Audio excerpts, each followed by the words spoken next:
لہٰذا ہمیں دنیا میں ایسے کام ضرور کرنے چاہیے کہ جن کے کرنے سے اللہ سبحانہ و تعالی ہم سے راضی ہو جائے۔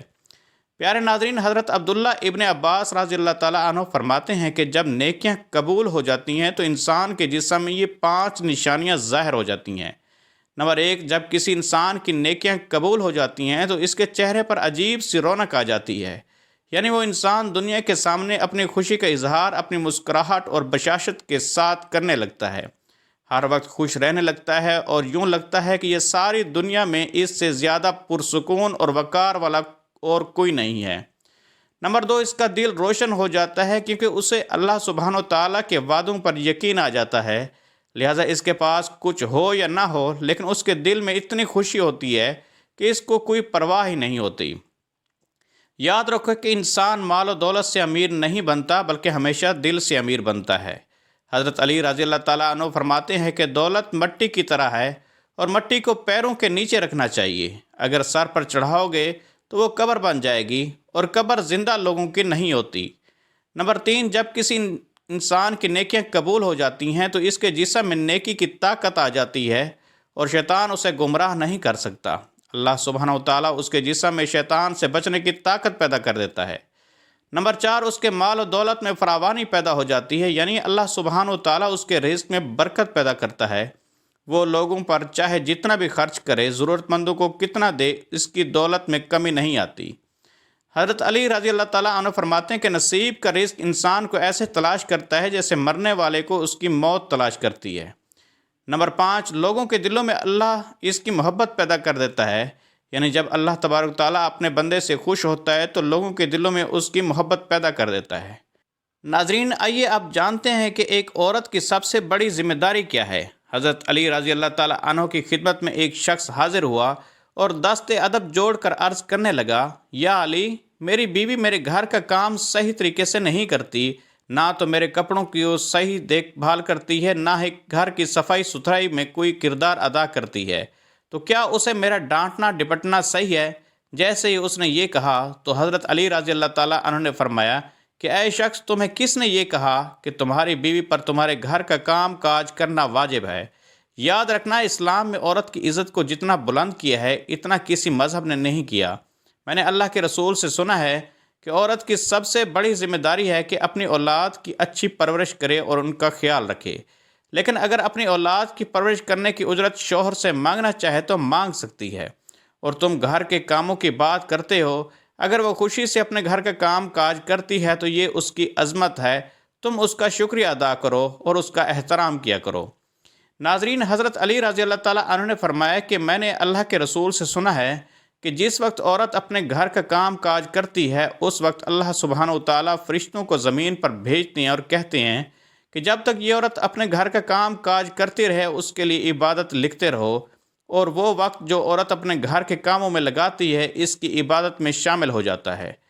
یہ عورت کی عظمت ہے کہ وہ تمہارے گھر کی جنت بناتی ہے، تمہارے بچوں کو عظیم انسان بناتی ہے، لیکن اگر کوئی شخص عورت پر ظلم کرے، گھر کے کاموں کی وجہ سے اسے ٹوکتا رہے اور اس پر ظلم کرتا رہے، تو روز محشر اللہ تبارک و تعالیٰ اس انسان کو گدھے کی شکل میں اٹھائے گا اور دوزخ کا ایک دروازہ ایسے لوگوں کے لیے کھولا جائے گا اور کہا جائے گا کہ یہ وہ انسان ہیں جنہوں نے اپنی ہی عورتوں پر ظلم کیا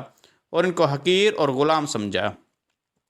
ناظرین، گھر میں عورت کے رونے کے حوالے سے اور عورت پر ظلم کرنے کے حوالے سے حضرت علی رضی اللہ تعالیٰ عنہ نے کیا فرمایا تھا، آئیے یہ بھی جان لیتے ہیں۔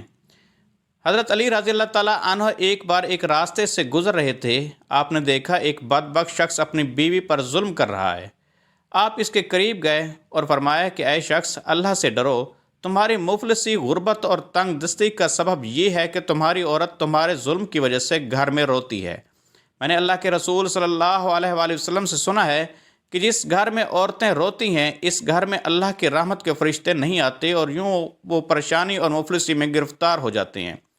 اے شخص، یاد رکھنا کہ اللہ تبارک تعالیٰ نے اولاد مرد کی تقدیر میں اور رزق و مال و دولت عورت کی تقدیر میں لکھی ہے۔ اگر تم یہ چاہتے ہو کہ تمہارے رزق میں فراوانی ہو اور دولت، عزت اور شہرت دن بدن بڑھتی چلی جائے تو اپنے گھر میں اپنی عورتوں کا خیال رکھو اور انہیں خوش رکھو۔ اللہ کے فضل و کرم سے تم دولت، شہرت، عزت اور مال میں فراوانی پاؤ گے۔